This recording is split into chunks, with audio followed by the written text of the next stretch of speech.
তওবা কাকে বলে, ঠিক আছে না, এটা আপনাদের সামনে একটু আলোচনা করি। তওবাটা হচ্ছে একটা গল্প বলি আমাদেরকে, যে একজন মা, গ্রামের দিকে আপনারা জানেন যে অনেক সময় শীতের শেষে, যখন শীত শেষ হয়ে গেল, এরপরে যত চাদর কাঁথা, হ্যাঁ, এগুলো সব গরম পানিতে জাল দিয়ে শুকিয়ে ভাঁজ করে তুলে রাখা হয় পরের বছর শীতের জন্য, ঠিক আছে। তো এরকম একটা সিনারিও চিন্তা করেন যে একজন মা রান্নাঘরে পানি জাল করছেন কাপড় মানে কাঁথাগুলো ধোয়ার জন্য বা সিদ্ধ করার জন্য।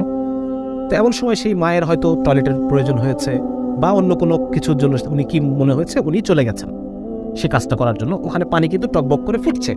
এমন সময় তার 2 বছর বয়সী বাচ্চা, সে টুকটুক করে হাঁটতে হাঁটতে হাঁটতে হাঁটতে এসে সেই গরম পানির মধ্যে পড়ে গেছে, পড়ে গিয়ে মরে সিদ্ধ হয়ে ভাসতেছে, ঠিক আছে। এখন ওই মা রান্নাঘরে প্রথম পা দিয়ে চুলার দিকে, মানে ওই পাতিলের গরম পানির যে পাতিল, সেই ডেকচি, সেদিকে তাকিয়ে এই মায়ের প্রথম ফিলিংসটা কি হবে?